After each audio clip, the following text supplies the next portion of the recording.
Welcome to Sports Talk with RJ. I'm Steve Risser, along here with Justin and Alfrio, and we got a busy Week 14 to preview. But we got to start. It's an obvious place to start, and we got to start with the big game tomorrow night. Huge game tomorrow night with major playoff implications. The Lions right now are the number 8 seed in the NFC, behind the 49ers. They're 7-5. The Cowboys are the 9 seed behind the Lions. They are 6-5-1. So this is a huge game for both teams. Just a ginormous game for both teams. And they played the last 2 years. The Cowboys won in 23 on that game where the Lions didn't kick the extra point at the end, and then the Lions destroyed the Cowboys last year 47-9. But the Lions are coming into this game banged up. Lions are coming in banged up. Amon-Ra St. Brown is a game time decision. They're obviously without Sam Laporta. Their defense has not been as good. The Lions just haven't been as good this year. Their offense hasn't been as good. Their defense hasn't been as good. They missed their 2 coordinators, Aaron Glenn and Ben Johnson. They definitely missed the 2 coordinators they have. And then you look at the Cowboys; they've been playing well the last 3 weeks. They've been playing really well. I mean, they beat the Raiders, but the last 2 weeks they beat the Chiefs and the Eagles back to back at home. The 2 teams that played in the Super Bowl last year. The Cowboys are playing well, and it's all started with their run.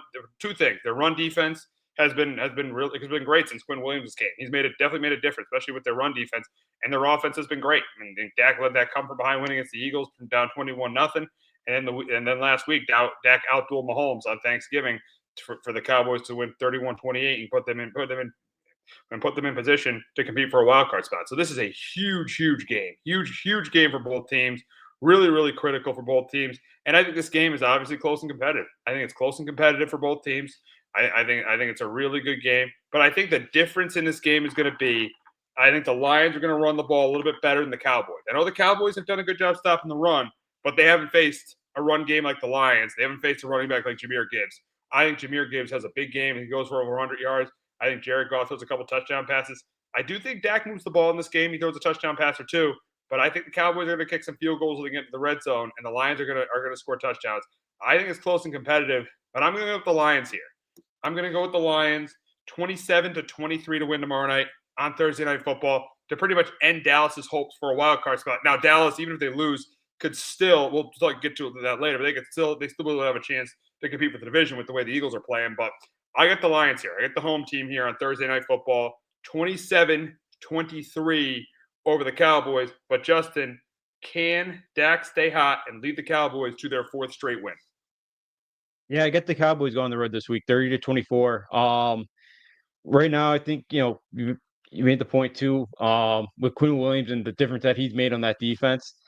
And I think, I think defensively the Cowboys continue to play well enough on that side of the ball. And right now, the Lions are just so banged up defensively, especially in that secondary, that I think Dak Prescott in that offense, the way they're playing, is going to be to take advantage of that. And I think Dak has a really good game through the air. I don't think the Lions are going to get many stops. And I think Goff plays well too in this one. But right now, the way that Dallas defense is playing, I think they get the big stop. I think the Lions are just so banged up right now, and the way the Cowboys are rolling right now. I do like this Dallas team going in there, the way they're playing to Detroit. You mentioned it too. It's a huge it's a pretty much playoff game. And I like the way that Dallas is headed into this game. So I'm going to take the Cowboys to go up to Detroit and get the win. Yeah, I can see the Cowboys winning this game because you like the way the Cowboys are heading into this game more than the Lions. Yeah, you said it, the Lions are banged up in the secondary. The Lions are banged up in the secondary, and the Cowboys' offense is just playing really well. Their offense is playing well like it has all year, and their defense has really improved. Their defense is, and I'm not saying it's great, but it's improved. It's improved. The addition of Quinn Williams has really helped this defense. They've gotten more pressure on the quarterback since he's came around too. So the defense has really improved. So yeah, I think it's going to be close either way. But it's a huge game. And really the next question is does the loser of this game miss the playoffs? Does the loser of this game miss the playoffs? And I think I'm going to say yes. I'm going to say yes. Now, say the Cowboys lose, they're pretty much out of the wild card race, I'd say, because they'd be 6-6-1, and San Francisco would be 9-4. They pretty much would be 2.5 games out with 4 games to play, with like two or three teams to leap over. They'd be in like 10th place in the wild card standing. So I would say the Cowboys, if they lose this game, they're out of it. They're out of the wild card. But they would still have a shot to win I still think they'd have a shot to win the division even if they lost, because because of the way the Eagles are playing, because of the way Philly's playing right now. So I do think to answer the question, I do think the loser of this game misses the playoffs because if you look at the Rams schedule after this, they got to go to the Rams. I mean the Lions schedule, they got to go to the Rams. They still got to play in Chicago in week 18. So there's a good chance if the Lions lose this game, they're probably going to finish like 9-8. And if the Cowboys lose this game, there's probably a good chance they're not. There's a great chance they're not going to get to 10 wins. So I think the loser of this game misses the playoffs. Yeah, I'm with you there as well because Dallas that tiebreaker is going to hurt them. Or it could come back and hurt them because they're going to need now 10 wins to get there. And yeah, you mentioned the Niners already have 9 wins, and Seattle's already got 9 as well. And obviously they lose a tiebreaker to the Packers. In that or no, because they tied, but obviously if they finish one back or but that game against the Packers now kind of really looms large for him as well here. So I do agree. Just with the Lions have to go play in LA next week, and the Cowboys schedule, the Vikings are pretty much done. The Chargers still banged up right now, but they're still playing for something. And then your final 2 weeks, you got Washington and the Giants, who both teams aren't really in play or aren't playing for anything right now. So if the Cowboys win, you feel in really good shape that they could possibly run the table here. So I'm with you. Like Dallas can't afford another loss. Detroit could, but with their schedule, it'd be tough for them to make it up. This is a game that you got to win for Detroit. So I agree with you. Yeah, I think whoever loses, I mean, especially for the wild card, I think both teams are out. The only way I could see a team losing this game and making the playoffs is Dallas, because Philly. You look at the way Philly's playing right now. I mean, Philly is not playing well. They could lose to the Chargers. They could lose to one of those two of the Commanders. They could lose to the Bills. So Philly could lose, 3 more games, but that still wouldn't get it done because Dallas would then have to run the table. So I think this is a must-win game. This is a must-win game for both teams. It's a must-win game. It's in front of a national audience. The Lions came in with high expectations. The Cowboys came in trading Micah Parsons, thinking they were going to be better because of that trade. So a lot of pressure on both teams. So this should be a very interesting game tomorrow night. Yeah, it absolutely should. It should be a fun one, high scoring game. So it's a big one. And it should be a lot of fun. And definitely a playoff game for both these teams. So should definitely be a high level football game Thursday night. Yeah, I do. I think it should. Yeah, I think it should be a high level game. I think it should be a fun game. And I think the winner of this game stays alive, and the loser of this game is really in danger of missing the playoffs. The loser of this game, I think, is in danger of missing the playoffs. So it should be very, very interesting to see what happens tomorrow night between the Lions and the Cowboys. But moving on to a big game pretty much staying in the NFC North, moving on to a huge game in Week 14, and that's between the Packers and the Bears. Who would have thought after Thanksgiving the Bears would be in first place in this division? The Bears would be leading the division after Thanksgiving, but they are right now. They are 9-3. Leading the NFC North after their huge win against the Eagles on Black Friday, and then you got the Packers who got a big win on Thanksgiving. They're right now 8-3-1, right behind the Bears in first place, led by Micah Parsons. He had a huge day on Thanksgiving Day against the Lions. So I think this game is close and competitive, but I'm going to take the quarterback who I think is going to make less mistakes, and that's Jordan Love. I think he makes less mistakes. I think with the cold weather, Caleb Williams turns the ball over a couple times. I don't think Jordan Love turns the ball over. I think this is a close, competitive game. It's a 7-point game, but I think it's going to come down to the ball being in Caleb Williams' hands. It's probably going to come down to Micah Parsons getting a sack when they need to, because he's done that all year for the Packers. I think he's the closer on that team. He's the Mariano Rivera, pretty much of the NFL. He's the closer of the NFL. He's the closer. He's like the Mariano Rivera of the NFL, Micah Parsons. I think he makes the big sack when the Packers need it, like he has all year. And I'm going Green Bay here. I'm going Green Bay 24-17 over the Bears. But Justin, can Caleb Williams lead the Bears can Caleb Williams keep the Bears in first place in the NFC North and keep them on top of the NFC as the number 1 seed? No, I got the Packers as well here, 24-21. With the Bears, good win last week. They went into Philly and bullied them around and pushed them around, which you don't see many teams go in there and do. So credit to the Bears. I know I really haven't believed in them. But Green Bay is own Chicago. Like Green Bay. I mean, Chicago hasn't beaten the Packers 2 times in a row since like '07. The Packers have owned this series of late. Um, and I think in this one for the Bears to knock off the upset, like I think like trying to get third down and manageable so that, as you mentioned, Micah Parsons and the rest of that pass rush, the thought of, that they can't just tee off on third down. Make sure it's like manageable situations. But yeah, I think Williams is probably gonna make a mistake or two in this one. And Jordan Love, he always does start to play his best football in November or late November or December. He starts to really play his best, and I think he does play pretty well this week. I still don't love that Bears defense. I know they've caused a lot of they've gotten a lot of turnovers, and maybe they do get one or two in this one. But as long as Jordan Love protects the football, I do think the Packers get the win because I still think they're the better team. Yeah, I do think the Packers are the better team. You talk about the Bears defense, not buying into the Bears defense, and you're right about that. I mean, they're very average. They're good, really good offense with Ben Johnson, and they do a great job running the football. But they're a very average defense. They're a very average defense that relies on turnovers, and defenses that rely on turnovers end up getting exposed because turnovers. I know it's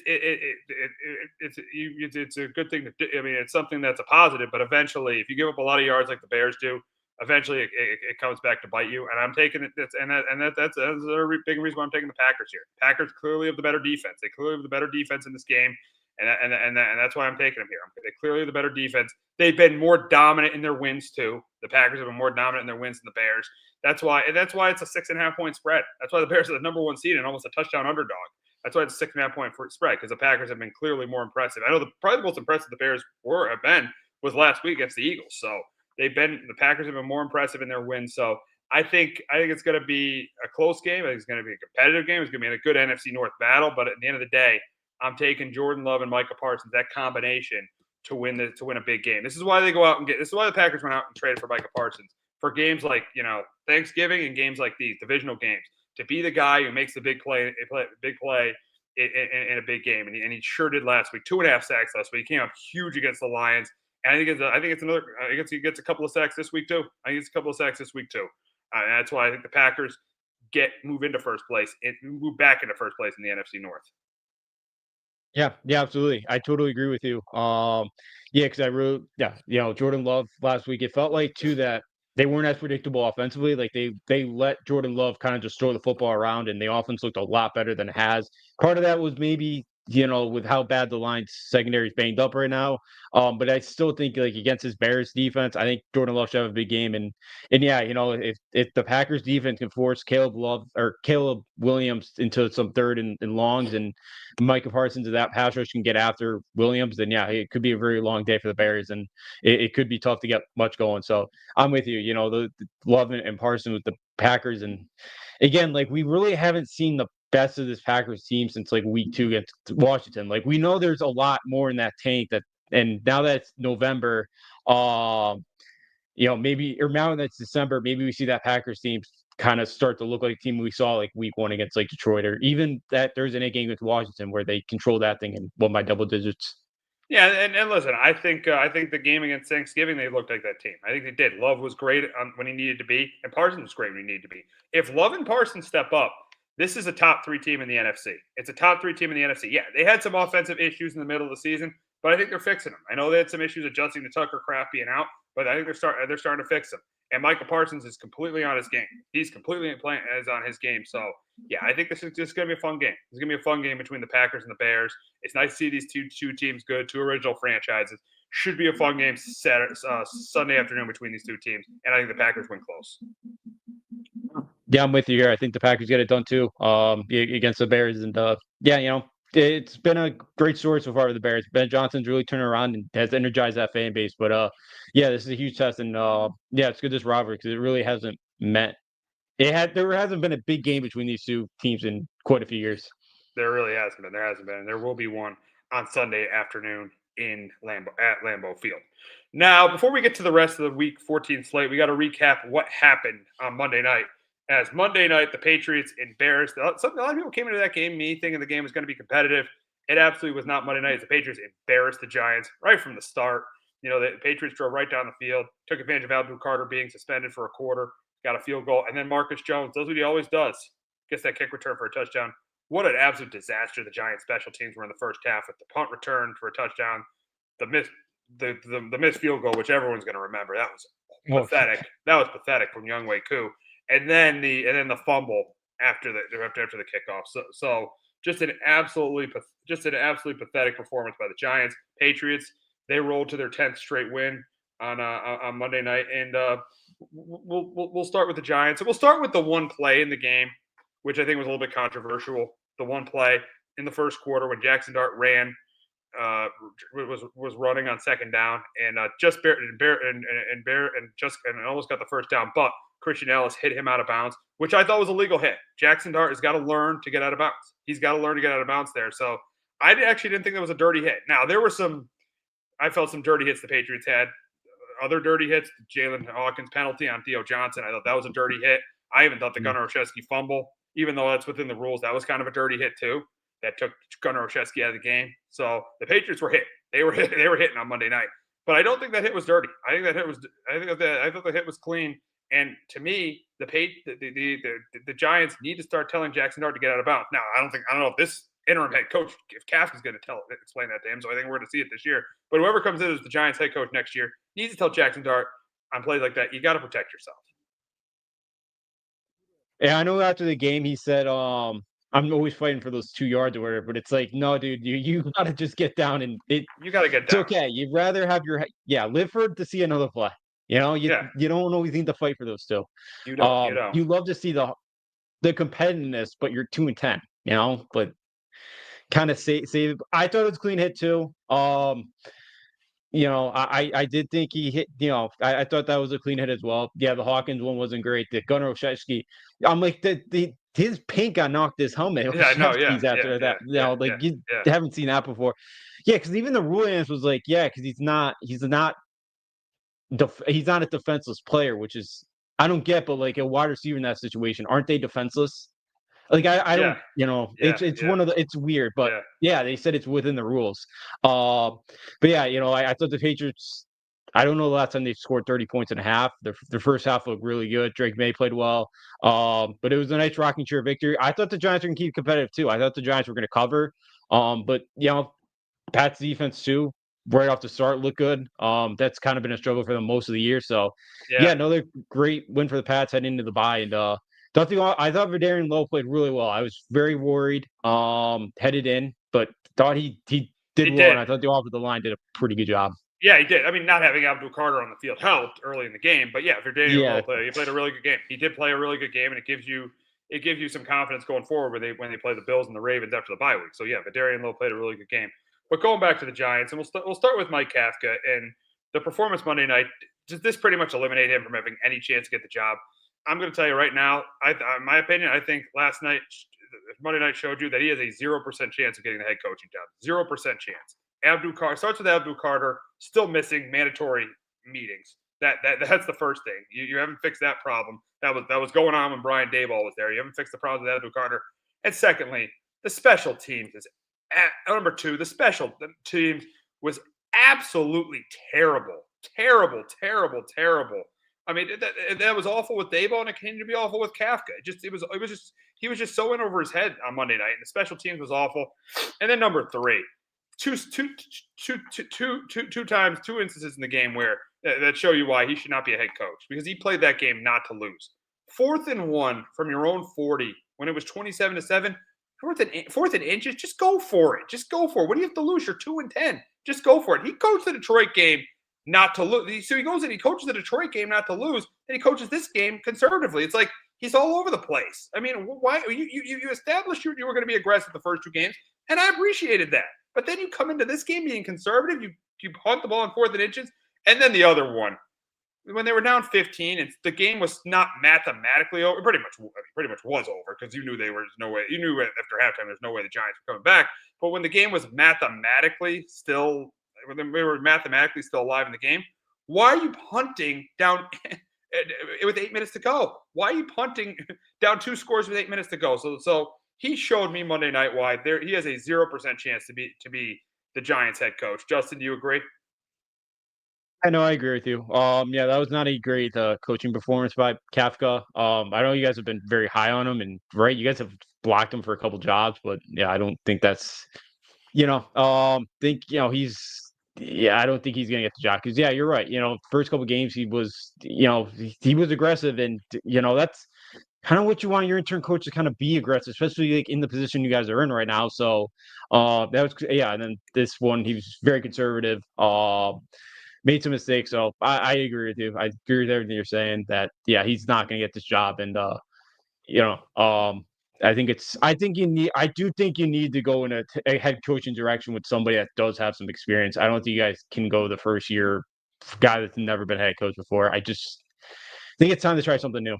Exactly. It's definitely time to try something new. They need a guy with experience. They absolutely do. That's why I wouldn't mind a Mike McCarthy. You bring credibility. I know a lot of people, there's pushback on Mike McCarthy. I'm starting to warm up to that idea. Yeah. That's why I don't mind a Mike McCarthy. This organization, they need to get back to respectability. They need to get back to respectability, and Mike McCarthy would get them back to respectability. That's why I wouldn't mind a Mike McCarthy. But moving on to the part of the giant regime of the Dayball Shane regime that's still there, and that's Joe Shane. And the question is does Joe Shane need to go? And absolutely, his press conference absolutely terrible yesterday.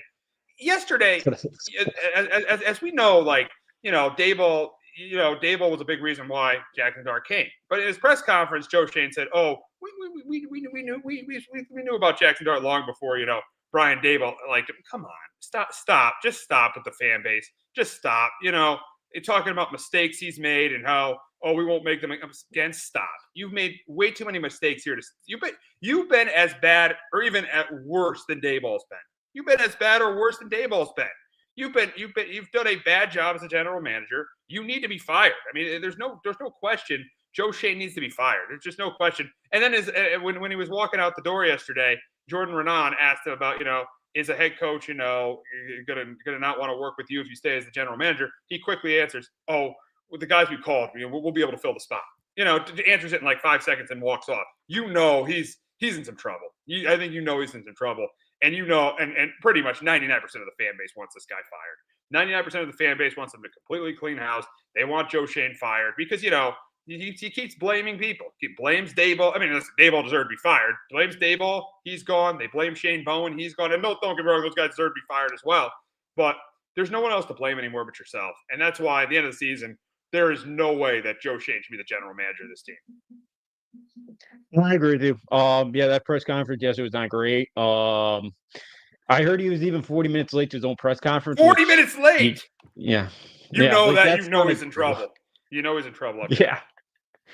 Yeah, that wasn't great because how do you expect guys like Abdul Carter to show up on time if your own general manager can't show up on time? I'm not trying to excuse Abdul Carter, but I'm just saying everyone's got to be held accountable in the organization, and Shane can't even show up to his own press conference on time. It's not great. So, yeah, there's just tons of issues. Look, I mentioned a couple weeks ago, Giants used to be one of the respected organizations in the National Football League. They've turned into the New York Jets. They are now. Exactly. They are there. Exactly. And I agree 100%. Yeah, and that's why you got to clean house. You have to go get a head coach that could at least raise the floor a bit. Maybe not have the highest ceiling, but you got to raise the floor. Yeah, because this is what's happened the last decade has been embarrassing. Yeah. Oh, it has. It's bad. The Joe Judge years. Dayball started out good, and the last couple of years has been a disaster. The last just couple of high coaching hires just have not worked out for him. The general managers haven't been great. So yeah, it's totally time to clean house. And I know I mentioned this last week about Mara to help, but does Tisch ever get any involvement with the football? I know he's mostly in the business, but does he ever do anything? He's more on the business side of things. So you don't think Mara trusts him at all to hire a GM either? Not really. Nah. That's not great because it's not great. That's the thing. If you're really gonna, I've said this last couple. If you're really gonna let Joe Shane pick the head coach, you're just causing more problems because it worsens the job. There's no way he should be picking the head coach. There's no way he should be. And if they're doing that, the ownership has no clue what they're doing if they're having Joe Shane pick the head coach because they're not. Candidates aren't. I guarantee you, candidates are not going to want to work with Joe Shane. I guarantee you that.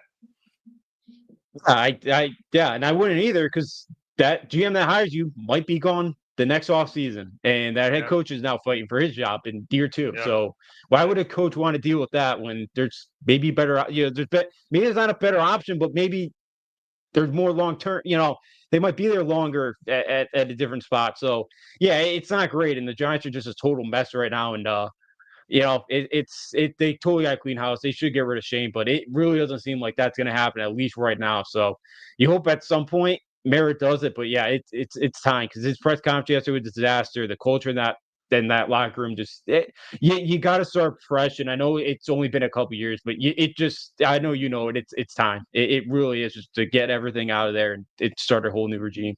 Exactly. It's definitely time. It absolutely is. Now, moving on to your Patriots, they're on the other extreme, one of the top teams in the league right now. And really, the question right now, winning 10 in a row, being 11-2, having the number 1 seed in the AFC.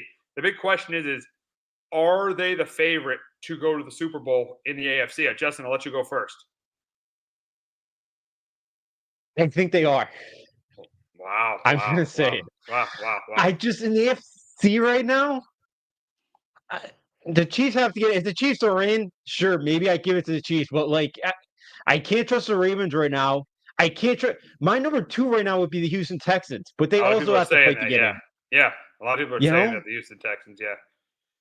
So look, I think for this Patriots team, hopefully they get healthy. It sounds like Will Campbell should be ready to go by the playoffs. Hopefully, the defense has gotten better, and I guess going back to your Giants here for a second, when you get the right head coach and the right quarterback together, Yeah. everything can happen. Exactly. I guess for your Giants, you have the quarterback. Now it's the Exactly. coach. That's the coach, yeah. And it has with Mike Vrabel. It has with Mike Vrabel. And Elliott Wolf's done a good job, too. I think Elliott Wolf's done a good job, Yeah. rebuilding the offensive line, getting Travion Henderson. I think Elliott Wolf did a really good job, too, especially with his first 2 picks, Will Campbell and Travion Henderson. Because they could have taken Ashton Genty there. They could have taken the shiny toy, but no. They went with the guy to protect Drake May, and that was a great move. Yeah, it has been. And Will Campbell's been awesome. And, stinks that he's out, but Lowe filled his role pretty good. And hopefully he should be back around the playoffs. So, yeah, right now, the way this Patriots team's playing with May, Kyle Williams makes a nice play the other night. Like, he's kind of showed some pop the last couple of weeks. Stephon Diggs, I was totally wrong with Stephon Diggs. He's been a great pickup for him, and I'm glad he's here, and he's been a role model, and he's been a great addition to that locker room. So, I'll eat my words on that one. I did not like it at the time, but he's turned out to be great. So I like the defense. And again, the special teams last couple with the Patriots has been brutal. This year, the special team, Marcus Jones, to pay him $12 million is an absolute steal.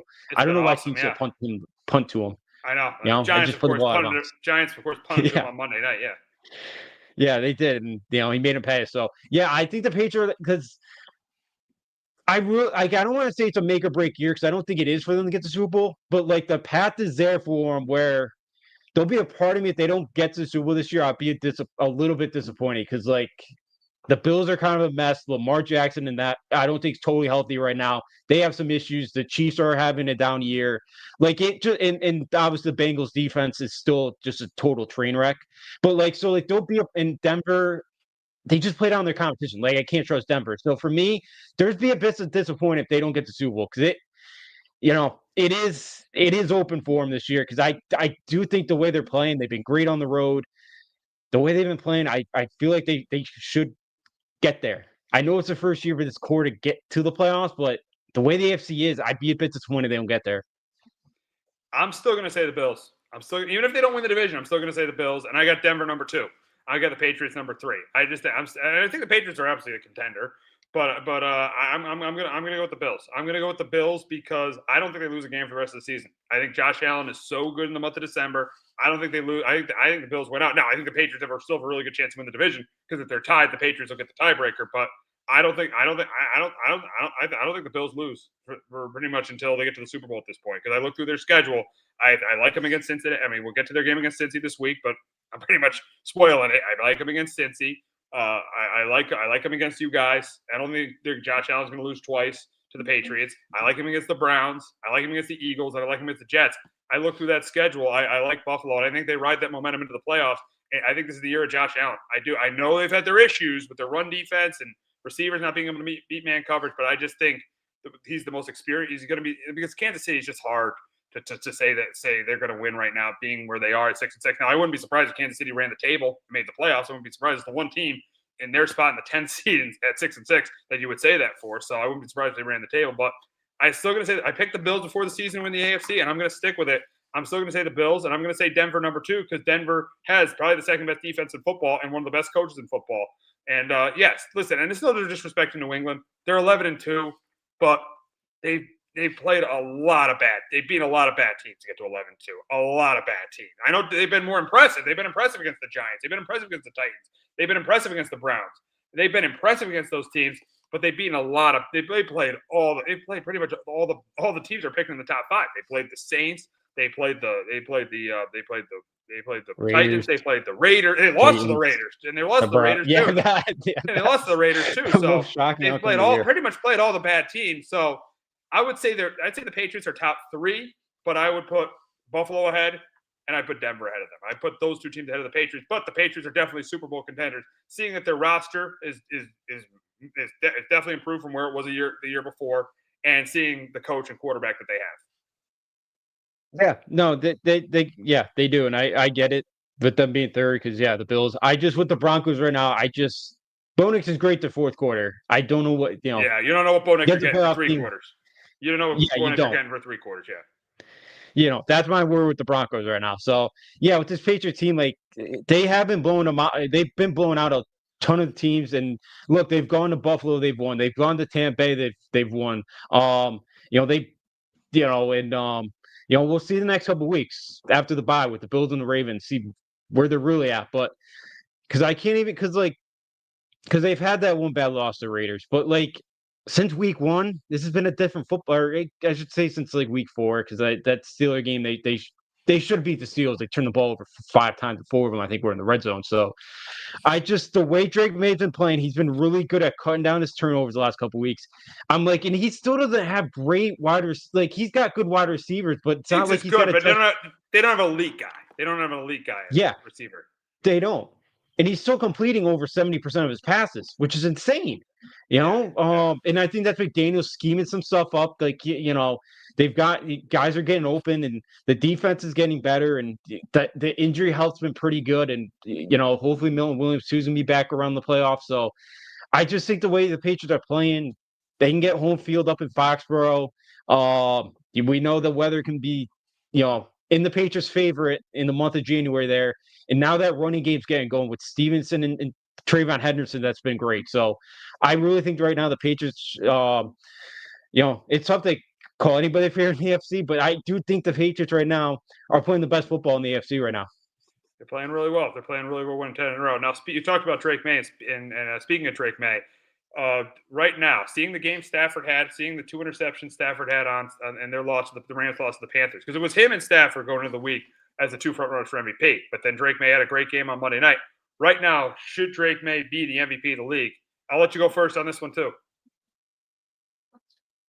See, I think at the moment Drake May should, but I think the thing is that Matthew Stafford's going to get over Drake May is that Stafford still has 3 more standalone games, or kind of 3. He's got the Lion game at 4:25. He's got a Thursday night game still in Seattle, and he's got a Monday night game in Atlanta.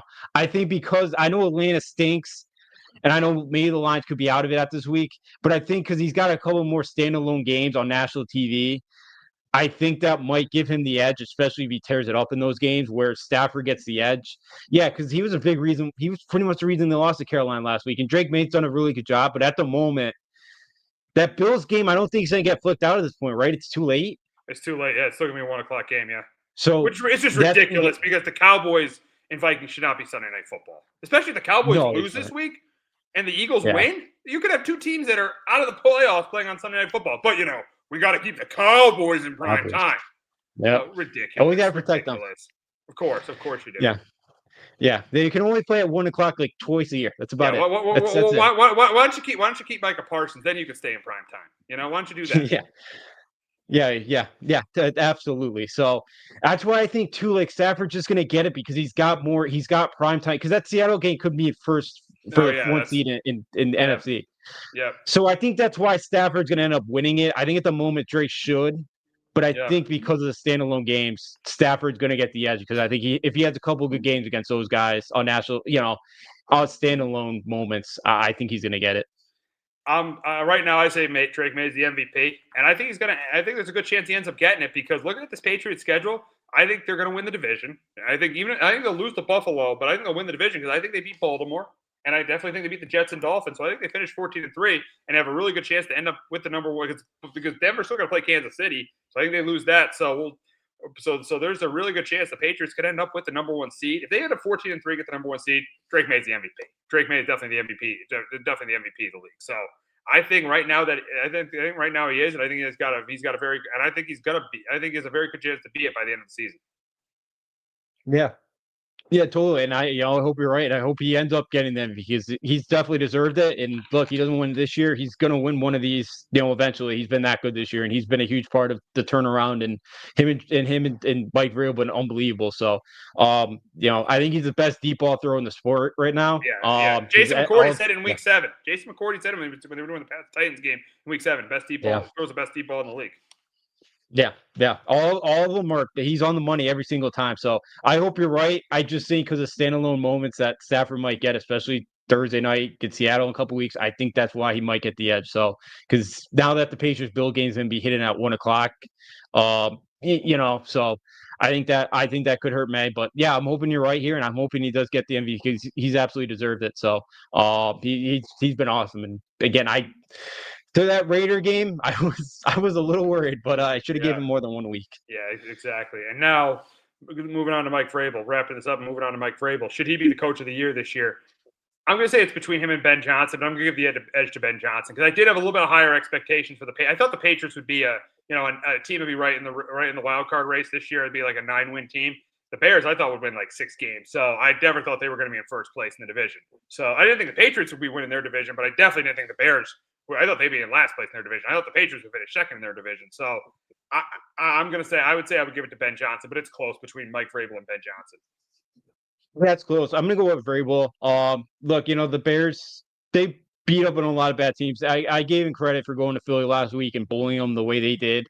But I think Mike Vrabel, because this team had, I know they've added some pieces here in the offseason, and the pieces have been really good. But like this was talent wise, like this was probably one of the worst talented or worst rosters in the sport last year. Like you look at a guy like Vidarian Lowe, who couldn't block he couldn't block me or you last year.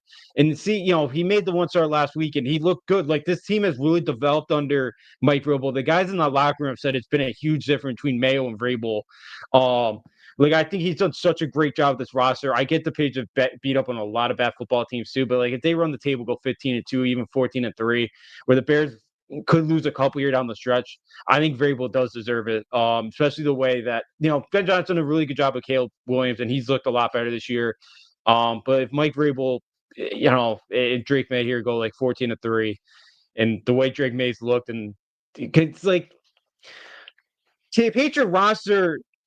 It's still, I'd say better, but like I'd say it's in the teens. It's above average to me.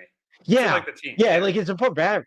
Yeah, like it's not like a top 5 roster yet. And that's why I don't have them as the favorite, because I think Denver's got a better roster and the Bills and coach, and I think the Bills got a better quarterback. That's why I have them third in the AFC right now. Yeah, and I get that, and that's why I think Vrabel should get it, because this team does end up going 14-3 or 15-2 and knocking off Buffalo and Baltimore the next couple of weeks. I think he definitely does deserve it, because this is not, this team's only get better. They have $53 million in cap space, and it's double from, I think Washington has 25. It's second most. So teams only get better. And I think Vrabel does deserve it the way that he's really gotten the most out of this football team. Yeah, he's definitely got a ton out of this team, and the Patriots are in a really good spot right now. 11-2, number 1 seed.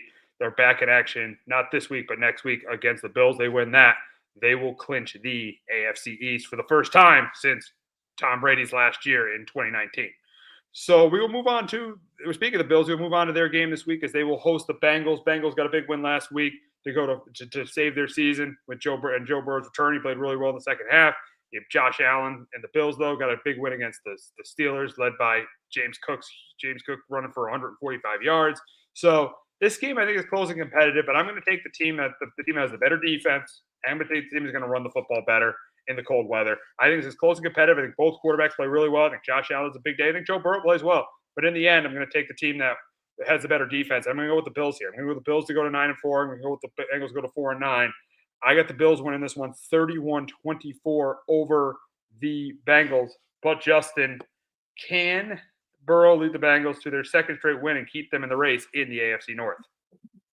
I'm with you here. I got the Bills 20-23. Both teams last week got a ton of help from their opponents. And you know, Allen looked pretty good, and I think he's going to carve up this defense this week because the Bengals defense still is nothing special. I think they should have a pretty good game on the ground too. But I thought they did a pretty good job of letting Josh Allen kind of the offense kind of let him go last week, and the running attack was great. And yeah, the Bengals played pretty well, but I think a lot of that is just the Ravens right now are kind of a mess and are struggling right now. And Burrow, definitely showed some rust last week, but I think he plays well enough in this one, but just not well enough. And the Bills do get the win here and pretty much eliminate all hope for Cincy to make the playoffs. Now, if Cincy can win this game, they have a legitimate chance. Say Cincinnati somehow wins this game, I would say they would have a legitimate chance to win this division. Seeing the way the Steelers and seeing the way it's a must win for the Bengals, obviously. Like seeing the way the Steelers and the Ravens are playing, it's crazy to say this because the Bengals were 3-8 a couple weeks ago. Last week we were questioning should have they even brought Joe Burrow back? Should have even brought him back? But yeah, say the Bengals win this game. They got they have Baltimore at home. They got Miami, Arizona, and Cleveland. Arizona. I'm telling you, if they win this game, there's a good chance they could do what they did last year and go 9-8. And if they do what they did last year, they're going to win the division. There's no question because the division's bad this year. The Ravens looked awful on Thursday night. The Steelers are a mess right now. So if they win this game, there's a good chance. And they win this game and the Ravens game, there's a good chance they go 9-8. They could get to the. It's crazy to say they get the playoffs, which is crazy seeing the way things have been all year for the Bengals. But they got to win this game. They absolutely have to win this game because if they don't win this game, it's going to be very hard for them to miss the playoffs because they'd be 3 good games behind either the Ravens or Steelers with 4 games to play. Yeah, absolutely. They being a lot, Joe. The Bengals can't figure out a way to win this game this week. So, but their schedule's sets up very favorable for them. Yeah, rematch with Baltimore next week, and then you got a Dolphins team that's probably not got anything left to play for, and then you got an Arizona team, Cleveland team that are pretty much done. So, yeah, like if they can get through this week, the next 2 weeks, they're pretty much home free. Now it is the Bengals, so like, would it shock you week 18 if somehow Cleveland defense shuts them down? I know, yeah, exactly. Brissett throws 350 on them. Yeah, like it wouldn't shock me. It is Cincinnati. With that defense. Yeah, but they'd be setting themselves up in pretty good shape if they could find a way the next 2 weeks to get to knock off Buffalo and Baltimore. I don't think it's gonna happen, but yeah, they have a shot to win that division because I know we're about to get to it, but yeah, the Ravens and Steelers right now are total. I don't think I've ever seen the Steelers in my lifetime be as big as dumpster fire as things sound like in that locker room right now. Yep, and let's get to that. Let's get to that. The Ravens and Steelers, both teams look miserable this last week. The Ravens on Thanksgiving night were awful. Lamar Jackson looked terrible. He's not right. Lamar Jackson is not right. So there's something wrong with Lamar Jackson right now. And then the Steelers in the second half, they completely fell apart against the Bills. You had them chanting "Fire Tomlin," booing Renegade. It was a disaster for them. So which team recovers quicker? And I'm going to go with the more talented team and the team with I know Lamar's not played well, but the team with the better quarterback here. I'm going to go with the Ravens in a very, very, very ugly game. Very ugly game. I think there's going to be multiple turnovers on both sides, but I'm going to take the team with the better quarterback here in an ugly game. I'm going to go with the Ravens 20-13. But Justin, can the Steelers bounce back this week and get back into first place in the AFC North? I don't think so. I got the Ravens 24-16. I just give the ball this week, Derrick Henry, 35 times to just let him go to work because TJ Watt said it last week. The Bills just keep running the same play over and over, and we can't stop them. Which is sad. And Aaron Rodgers calling out the receivers, guys not showing up, guys don't know routes. And Rodgers, he took an absolute beating last week, and you can see it on his face. Yeah. That was a rough. Yeah, that was very rough week for him. Yeah, that was very rough. And and I think it continues this week. Like if the Ravens can't figure out a way to kind of beat the Steelers team the way the shape they're in, yeah, it's a total mess. So I don't think you need much from Lamar Jackson this week. Just give the ball off to Derrick Henry and just let him go to work. Pretty much. It's pretty much all you needed with them at home. Pretty much hand the ball off to Lamar. Yeah, it's just the Steelers are just a disaster. And with the fire Tomlin chance, Do you think the Steelers should move on from Mike Tomlin after the season if they don't make the playoffs? I'm going to say no. I don't think this is really Mike Tomlin's. I think this is an Omar Khan issue. The roster's probably the worst it's been in a while for the Steelers. To me, this is more of an Omar Khan issue. I think Mike Tomlin can coach. I think this is a roster issue. The team really has not had a good quarterback since the year before Big Ben retired. They haven't had a good quarterback play since 2020. They haven't had a good quarterback play. The defense is very average. There's no depth in the receiving core. The offensive line is very shaky.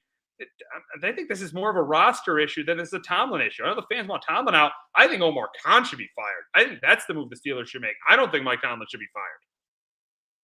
No, I still think Tomlin can still coach. It is a little worrisome about what's going on in that locker room. But Watt kind of saying we can't stop anything. Guys are, the wide receivers, guys missing meetings, and Aaron Rodgers talking about kind of making checks at the line, and wide receivers don't know the calls. That's not great on Tomlin. But I do think it's still coach. But like we've said this before, this is a problem when you're like a mediocre team and you just continue to draft in the teens. You can't get that star quarter. You can't get that quarterback. You don't really get the top tier college kid coming out of the draft, and that's kind of the issue with the Steelers. Like, yeah, it would suck to go like 3-14, but like, would it be the worst thing in the world for the Steelers to just have a year where they go 4-13 and draft the quarterback number one overall? Like, it wouldn't at this point, but obviously that's not how that fan base rolls. And I know you don't really support tanking, but like that could help the Steelers out. But I know that's not their mantra, and I know they will never do that. But that might be the best case scenario, is just to have one bad year, reset things, get the new quarterback. But yeah, I don't think Tomlin should be fired. Yeah, it should be more con the way this team's built. I think they're the oldest defense in the sport. They are, yeah. I think the most offensive. They are oldest and most expensive. Yeah, we have guys like Jalen Ramsey on that defense. Yeah, you have a lot of older guys on that defense. Yeah, it's not a good situation. If the Steelers fire Tomlin, I hope the Giants hire him immediately, because he'd be a great hire for the Giants. If the Steelers fire Mike Tomlin, I think he'd be a great hire. But yeah, both these teams are not playing well going in. But I'll take the team who's just been playing better. I'm going to go with the Ravens, still with the Ravens. But I could see whoever wins this division. It's very hard to see any of these teams, even if the Bengals would come back from 3-8 to win the division, any of these teams winning a playoff game. I think that whoever's the wild card, say the Bills match up with any of these teams in the first round, I think they beat any of these teams in the wild card round. Oh yeah, I agree with you. Whoever gets that 5 seed, should be sitting pretty good. Most likely, maybe that's a Bills team. Absolutely, yeah. Whoever wins this division, it's not gonna last very long in the playoffs. The way any of those 3 teams are, or right now, the way they're kind of. I know the Bengals have looked better, but you get the point. Their defense ain't gonna stop. Like a Josh Allen in the playoffs. Absolutely. They're nefinitely not. Neither of these teams are going to. Even the Ravens, they're going to have trouble with him in the postseason like they did in week 1. Now we'll move on to a matchup of 2 teams kind of going in opposite directions. You got the Texans, who've been playing really well, and the Chiefs, who have not been playing well. Pretty much they've been up and down all year. So a huge matchup in Kansas City. To me, Kansas City's season is on the line Sunday night. Their season is on the line Sunday night against the Texans. They need to win this game. It is a must-win for Kansas City. And I think it's a close, competitive game. But I know the Texans defense is probably the best in football, but I just think in a must-win game at Arrowhead, I just can't pick against the Chiefs here. I think Mahomes is going to play well. He's going to throw a couple touchdowns. I think their defense is going to make a big stop, because Houston's offense still struggled in that win against Indy. They've still been up and down, Houston's offense, and I think it still struggles against Kansas City. And I think I'm going to take Patrick Mahomes to outplay C.J. Stroud here, and I'm going to go with the Chiefs here. I'm going to go with the Chiefs to save their season. I got the Chiefs 24-20 over the Texans. But Justin, can Houston win their 5th in a row and pretty much end the Chiefs season? I don't think so. I got the Chiefs here too, 28-18. Kansas City's been moving the ball from like the 20 to 20, but once they get in that red zone, they haven't been getting in the end zone. It's been a lot more field goals, it feels like, for them. So they, it won't be easy to convert on this Texans team near the goal line. But that Texans offensive line, it's starting to improve a little bit. It's still not great, but it's improved. That Chiefs defensive line kind of take over the game, get a couple sacks on Stroud, force a turnover too would be huge in this one. And with that Texans pass rush too, I know Kansas City might be getting some guys back on the offensive line, because I know they've been banged up, but can that Texans defensive line be able to take over and win a football game? I think it's possible. I just on a Sunday night in Arrowhead, I know the Chiefs have lost some of these games this year, but with their season on the line, I just can't until I need to see the Texans go in there and do it to knock them off. So I'm just gonna pick the Chiefs, but I wouldn't be shocked if Texans beat them. But I think Kansas City at home, we'll figure it out. And do enough just to get the win. Yeah, I agree. I agree. I think Kansas City pulls it out in their home field. I just say I can't see Kansas. I can't see Kansas City losing this game at home. But the question really is if they lose, are they done? And I would say yes. I said absolutely. If the Chiefs lose this game, I don't think there's any chance because they would be 3 games behind the Texans. They would be, a couple games behind the 2 games behind the Jags. If they the Jags, say the Jags win, they'd be like 2 games behind the Jags or Colts. They'd be 2 games behind the Chargers. Even if they win, they could potentially be like 3 games behind the Chargers. So I think if Kansas City loses, I think it's over. I think it's over. This is their season. They got to win this game. They got to win out. They got to win out. Now they got a really good chance of winning out, but they got to win out. So if Kansas City loses to me, I think it's over for them. Yeah, I'm with you because they're gonna need 10 wins, maybe even 11, maybe, but more than likely you're gonna need 10. Nine's not gonna do it. Um, and again with tiebreaker scenarios, you might not get it. Even if you get 10 wins. So I'm with you. I think feel good. You got to be 11-6. To get one of those wild card spots, or even try to come back and you know or to get one of the wild card spots. So I'm with you. If the Chiefs lose this game, I think they're officially cooked. And I think it would be pretty hard to get back into things. You could be sitting 3 games back on Monday. If the Bills, Colts, and Chargers all get the job done this weekend, you'd be 3 back. So yeah, they'd be pretty much done. Absolutely. Yeah, I think there's if they lose to me there's no way. There's no way they're going to make the play. To me, if they lose this game, there's just no way they're going to make the playoffs. Now moving on to the Monday night game between the Eagles and Chargers. Now it looks like Herbert is going to play, but he's banged up. Eagles offense looked awful against the Bears. I think they continue to struggle offensively, but I just don't think Justin Herbert's 100%. And the Eagles are going to get pressure on him. They're going to force a couple turnovers. I think this is going to be an ugly game. But I'm going to go Eagles here. I'm going to go Eagles here to go to 9-4, win an ugly one, just like they won in Green Bay against Green Bay, just like they did against Detroit. I think they win an ugly one here, and I think the Eagles. And there'll be a lot of Eagles fans in LA. We know that it'll pretty much be like an Eagle home game. So I think the Eagles win this one 20-16 over the Chargers. But Justin, can Herbert get the Chargers to 9-4? Yeah, I think they do. I got them 17-13. I got an ugly football game. I agree with you. I think it's be the last couple of times we've seen the Eagles in prime time. Those Packers and Lions games where it's just an ugly football game. I thought about maybe for the Eagles it'd be good for them to go out west, but then it's still gonna be Eagles home game. So if they don't play well, you're still gonna get booed like they did at home on Friday. Yeah. I don't blame them.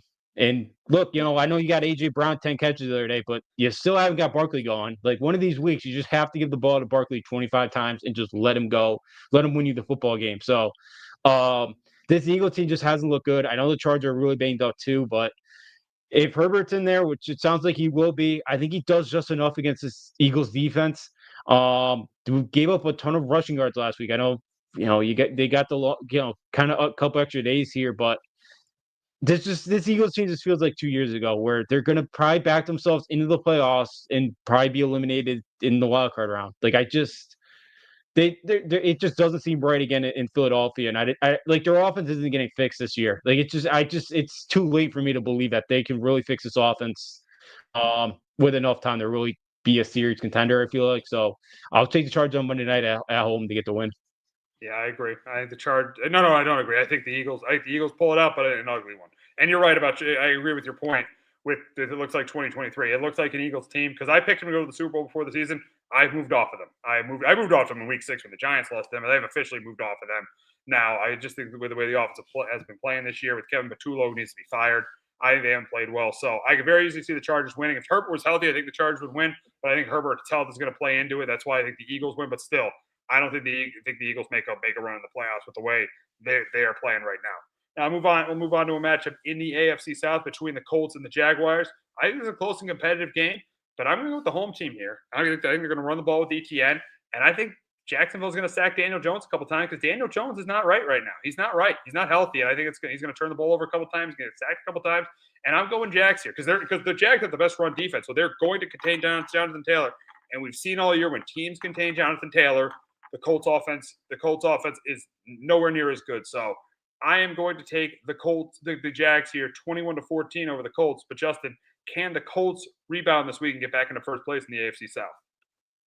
I got the Jags with you here as well, 24-20. You're right about Daniel Jones. When he can't run either, and he can't. If it's true that he's got a fractured or partially fractured fibula, whatever they're saying it is, if he can't run, he's a totally different quarterback. And I think Jaguars take advantage of that.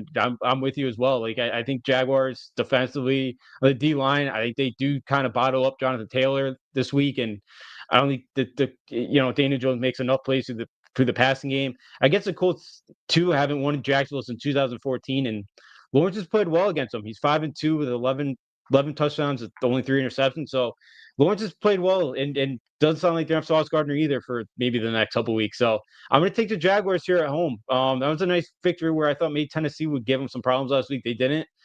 I'll trust Jacksonville here to get the win. Funny, the Colts started 7-1. There's a good chance they missed the playoffs because they got Jacksonville on the road. They got Seattle the next week, so that would be 8-6.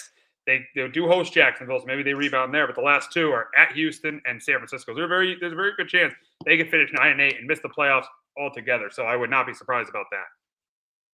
No, I wouldn't either. I wouldn't with that schedule. It's a tough one, and you got a bunch of teams that the next final weeks they're also playing for playoff spots. So nothing to be easy. And if Daniel Jones is injured, which it sounds like it is, it looked like he was playing.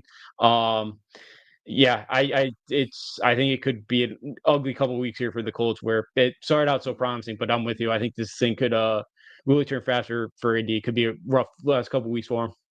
Already got a matchup in the Meadowlands between the Dolphins and Jets. I think Devon Achane is the difference. I think he goes for over 100 yards. I think Tua manages the game, and I think Tyrod Taylor competes, but he doesn't do enough. I got the Dolphins going to 6-7, Jets going to 3-10. I got the Dolphins over the Jets 24-20. But Justin, can the Jets get revenge from Week 4 and pull off the upset? Yeah, I got New York 2017. It's going to be cold up in MetLife on Sunday. I don't trust this Miami team to go up north in the cold and win a football game. So Jets have been feisty the last couple weeks. I think Tyrod Taylor does enough here, and the offense does enough. And I'm going to take the Jets to get the win here at MetLife. Bucks host the Saints in Tampa. Bucks try to stay on top in the AFC South. The Panthers are keeping pace with them, but the Bucks try to stay on top in the NFC South. And I think they do. I think the Bucks win this one by 10. They win it by double digits. I got the Bucks here 27-17. I think Baker plays well. They force Chuck to turn the ball over a couple of times. I got the Bucks here to sweep the Saints. I got the Bucks 27-17. But Justin, can the Saints get revenge from Week 8 and upset the Bucks? No, I'm with you. I get the Bucks 24-13 here. Could be a long day for Charles Shuck. Bucky Irving came back last week, looked really good. I think he's got another solid day on the ground. And I think Baker been banged up. Yeah, didn't look great last week, but I think he plays well enough in this one to get the win against the Saints. Seahawks head to Atlanta to take on the Falcons. I think this is an easy one. I think they turn the ball. Cousins turns the ball over a couple times. I think that Seattle's able to run the football. I think Sam Darnold throws a couple touchdowns. I got Seattle going to 10-3 and I got them going to 10-3 and cruising here, keeping pace with the Rams. I got the Seahawks here 27-10 over the Falcons. But Justin, can Kirk Cousins and the Falcons defense carry them to a huge upset against the Seahawks?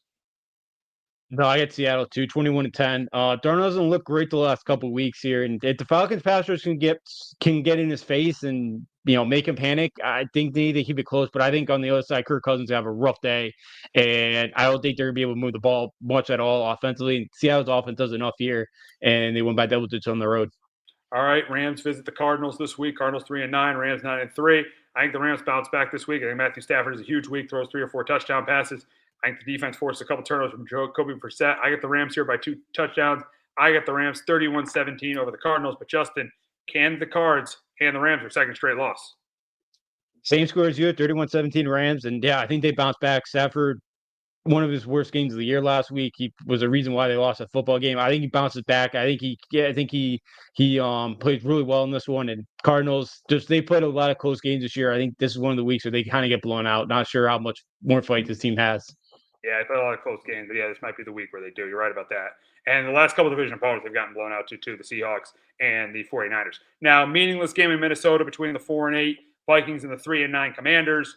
I think I'm just going to take the team that's been more competitive. I'm going to go Commanders 20-17 just because they've been more competitive than the Vikings. The Vikings offense the quarterback play is the worst in the NFL. The Vikings quarterback play, J.B. McCarthy's been the worst starting quarterback in the league this year. The quarterback play has been absolutely terrible.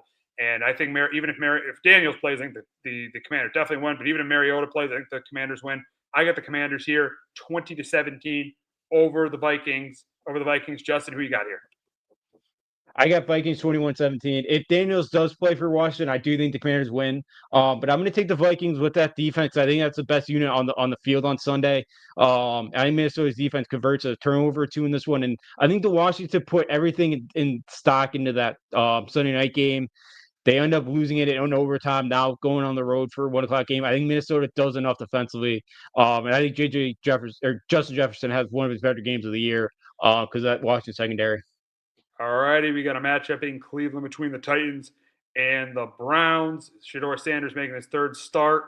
I don't think he plays great, but I think the defense dominates Cam Ward. I think that they force a couple turnovers. I think Shedeur manages the game. And I got the Browns here 17-10 over the Titans. Justin, who you got?